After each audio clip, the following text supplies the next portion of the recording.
कि हमने दो संत, नैनार संत का नाम सुना था, अपार समंदर और सुंदरार, इन दोनों की मूर्ति प्रांतक प्रथम ने, एक सम्राट था प्रांतक प्रथम, उसने शिव के साथ मंदिरों में स्थापित की थी।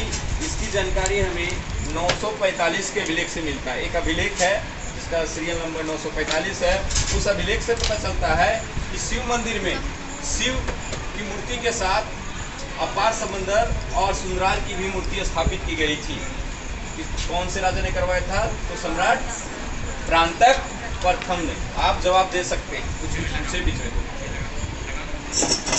अब बात करते हैं, कर्नाटक में एक बड़ा फेमस समुदाय था, लिंगायत संप्रदाय के लोग थे, जिन्हें वीरशैव कहा जाता था, अर्थात शिव के वीर। शिव के बहुत बड़े सपोर्टर लोग थे ये शिव के वीर जो थे, और उसमें से प्रमुख नाम है एक बासवन्ना। आइए बासवन्ना के विषय में जानते हैं।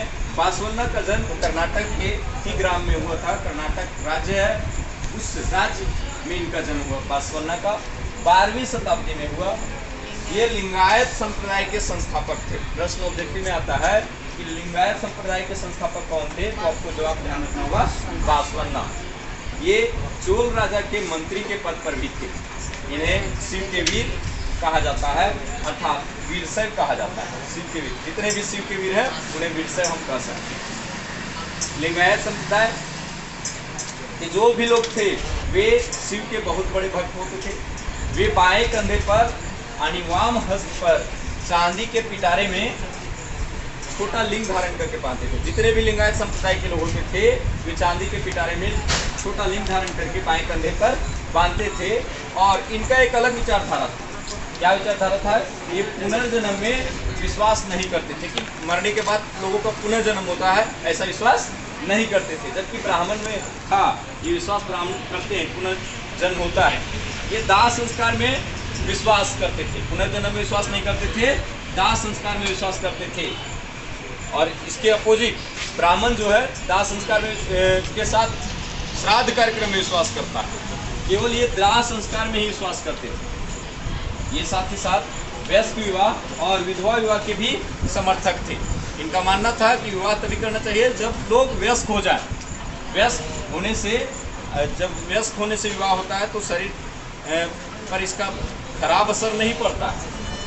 ये साइंटिफिक रूप से, मतलब ये कह सकते हैं कि साइंटिफिक रूप से चल रहे हैं, साइंटिफिक रीजन को महत्व दे रहे हैं, जबकि ब्राह्मण इसके अपोजिट था। ये विधवा विवाह के भी सपोर्टर थे। आप ईश्वर चंद्र विद्यासागर का नाम सुने होंगे। उन्होंने अपने योग्य बेटे को एक विधवा से विवाह करवाया था और विधवा विवाह का समर्थन किया था। लिंगायत संप्रदाय की स्थापना कर्नाटक में हुई। कब हुई? 12वीं शताब्दी में हुई। आज भी कर्नाटक में लिंगायत संप्रदाय को मानने वाले बहुत से लोग हैं और लिंगायत संप्रदाय का बहुत बड़ा ही महत्व है। आज भी इस संप्रदाय के लोग वहाँ मिलेंगे और बहुत बड़े भक्त मिलेंगे शिव के। बासवन्ना के विषय बात करें तो ये बासवन्ना जाति के ब्राह्मण थे। आप जानते हैं बासवन्ना जाति के ब्राह्मण थे, लेकिन इनका विचारधारा ब्राह्मण से बिल्कुल भिन्न था, अलग था। ब्राह्मण विचारधारा के ये विरोधी थे। कौन? बासवन्ना। कैसे? तो ब्राह्मण जो है वो पुनर्जन्म में विश्वास करता है। ये आपसे प्रश्न आ जाए कि बासवन्ना का विचारधारा और अन्य ब्राह्मणों की विचारधारा में क्या अंतर था, या फिर प्रश्न आ जाए कि बासवन्ना ब्राह्मण होते हुए भी ब्राह्मण विचारधारा के विरोधी थे, कैसे? इसकी आप कैसे सहमत है इनके बातों से कि आप ये विरोधी थे? तो आप बताएंगे कि ब्राह्मण, ये जात के ब्राह्मण जरूर थे, लेकिन ये पुनर्जन्म में विश्वास नहीं करते थे, जबकि ब्राह्मण पुनर्जन्म में विश्वास करता है। बासवन्ना पुनर्जन्म में विश्वास नहीं करते थे। ब्राह्मण विचारधारा के अनुसार ब्राह्मण जो है वो श्राद्ध कार्य को महत्व देते हैं, लेकिन ये केवल दाह संस्कार तक ही महत्व देते थे कि दाह कर दिए, अब इसके बाद कहानी खत्म।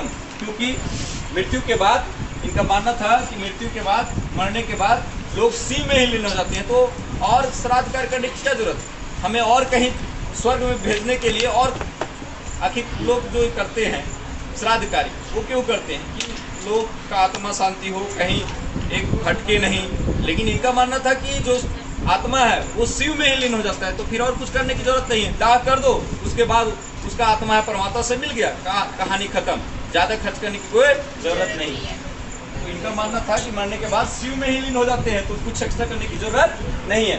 ब्राह्मण जो है वो कम उम्र में ही विवाह का पक्षधर था कि जैसे ही मतलब विवाह योग हो जाए प्राकृतिक रूप से वैसे ही विवाह कर देना चाहिए। परंतु ये जो लिंगायत संप्रदाय के लोग थे उनका मानना था कि व्यस्त होने पर ही विवाह होना चाहिए, जिससे तमाम बीमारियों से रोकथाम हो सकता है। तो व्यस्त विवाह के समर्थक थे बासवन्ना। साथ ही साथ विधवा विवाह पर के भी समर्थक थे बासवन्ना, जबकि ब्राह्मण विधवा विवाह को एकदम विरोधी था। तो इस प्रकार से इनका विचारधारा यानी बासवन्ना का विचारधारा ब्राह्मण विचारधारा से अलग। याद रखिए, मतलब बहुत बाद में हुआ। दक्षिण भारत में तो 6वीं शताब्दी में भक्ति आंदोलन का शुरुआत हुआ, लेकिन महाराष्ट्र में 13वीं शताब्दी में, और 14वीं शताब्दी तक उत्तर भारत में भक्ति आंदोलन की शुरुआत नहीं हुआ था। कहीं ना कहीं इसके क्या कारण थे? तो इसके कारण थे कि उत्तर भारत में बहुत से मुस्लिम शासक थे। अब जहाँ मुस्लिम शासक रहेंगे तो क्या विष्णु के भक्तों को विष्णु का प्रचार प्रसार करने देंगे? शिव के भक्तों को शिव का प्रचार प्रसार करने देंगे? नहीं देंगे। लेकिन धीरे धीरे जाकर कहीं ना कहीं ये शिव के भक्त और विष्णु के भक्त थे, वे धीरे धीरे जाकर इनका प्रचार प्रसार करने लगे। तो शुरुआत 14वीं शताब्दी तक अलवार और नैनान की रचना उत्तर भारत से प्राप्त नहीं होता है, क्योंकि इसके मुख्य कारण क्या है कि यहाँ पर बहुत से मुस्लिम शासक थे। आप जितना भी बहुत सारे शासक के विषय में भी जानेंगे हम लोग, जैसे दिल्ली सल्तनत पर जो भी शासक थे मुस्लिम शासक थे। उसके बाद मुगल काल में जो शासक आए आप देखेंगे, बाबर, हुमायूं, अकबर। इससे पहले आप जो शासक पढ़े थे मोहम्मद बिन तुगलक, फिरोज शाह तुगलक, बहुत से शासक हुए, खिलजी वंश के शासक बहुत से हुए, मुबारक सा खिलजी आप नाम सुने थे, है ना। जितने भी मुस्लिम शासक थे ये कहीं ना कहीं इन भक्तों को ना ही आश्रय प्रदान कर रहे थे, ना ही भक्ति करने की छूट दे रहे थे। तो इस वजह से साथ ही साथ यहाँ पर जो राजपूत और ब्राह्मण शासक भी जो थे, राजपूत शासक भी थे, कुछ भारतीय शासक, वे भी इन संतों को आश्रय नहीं दे रहे थे। पहले जितने भी संत होते थे उनको कोई ना कोई राजा द्वारा आश्रय दिया जाता था, उनके दरबार में रहते थे और वहाँ कविता करते थे, लेकिन इनको किसी प्रकार का आश्रय नहीं मिल रहा था, रहने का जगह नहीं मिल रहा था, इनको रचना करने की स्वीकृति नहीं मिल रही थी। इन वजहों से उत्तर भारत में 14वीं शताब्दी तक कोई भी अलवार और नैनार की रचना नहीं प्राप्त होती है। लेकिन मध्यकाल जैसे शुरुआत हुआ, मतलब मध्यकाल वही 14वीं शताब्दी के बाद का काल जो है मध्यकाल कहलाता है। मध्यकाल में उत्तर भारत में भी धार्मिक उफान आ गया, मतलब भक्ति आंदोलन कहीं ना कहीं उत्तर भारत में भी शुरुआत हो गया। इसके कारण क्या थे? तो उफान मतलब कह सकते हैं कि बहुत तेजी से कोई चीज़ का परिवर्तन हो तो बोल सकते हैं उफान आ गया।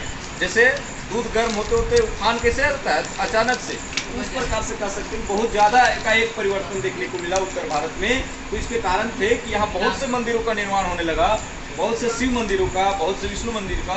इससे पहले देखते थे केवल मस्जिद, जहाँ तहाँ मस्जिद ही बनवाते थे, कौन? मुस्लिम शासक। लेकिन यहाँ पर बहुत सारे मंदिर बनने लगे। तो का एक परिवर्तन है ना, जब परिवर्तन आता है तो बड़ा जोर से आता है, कहीं मतलब यहाँ पर जो है परिवर्तन बड़ा जोर से आया। और साथ ही साथ जो ब्राह्मण लोग थे वे अपने ब्राह्मण विचारधारा को बहुत फैलाने लगे। साथ ही साथ उस समय सिद्धनाथ और जैन जो जोगी लोग थे, ये लोग भी अपना विचारधारा सरल भाषा में रखने लगा। जो बौद्ध धर्म से ही कुछ लोग निकले और वे अलग अलग भाग में बट गए, जैसे सिद्धनाथ, जैन, और ये अपने विचारधारा को सरल भाषा में लोगों को बताने लगे। कुछ लोग ऐसे भी हुए इन लोगों में जो झाड़ फूक, तंत्र मंत्र, जादू टोना से लोगों को डराने लगे। तो लोग इसके क्या होने लगे? सपोर्टर होने लगे कि हाँ चलो मैं भी आपको सपोर्ट करता हूँ। और धीरे धीरे उत्तर भारत में इनका समुदाय क्या होते गया? बहुत बड़ा होते गया। तो इस प्रकार से उत्तर भारत में भी भक्ति आंदोलन का शुरुआत और कह सकते हैं कि व्यापक प्रचार प्रसार हुआ। नाथ तथा जैन, सिद्धनाथ और जैन के विचार के प्रचार प्रसार से ये लोग भी बहुत ज़्यादा तंत्र मंत्र करने लगे थे, बाद में जादू टोना करने लगे थे और लोग इनसे भी काफ़ी भयभीत होने लगे। ये सरल भाषा में विचार को प्रकट करते थे और इन्होंने वेदों को चुनौती दे दी। कौन? सिद्धनाथ। ये हम लोग मतलब वेद से भी बढ़िया रचना कर रहे हैं, बढ़िया लिख रहे हैं, ये चुनौती दी।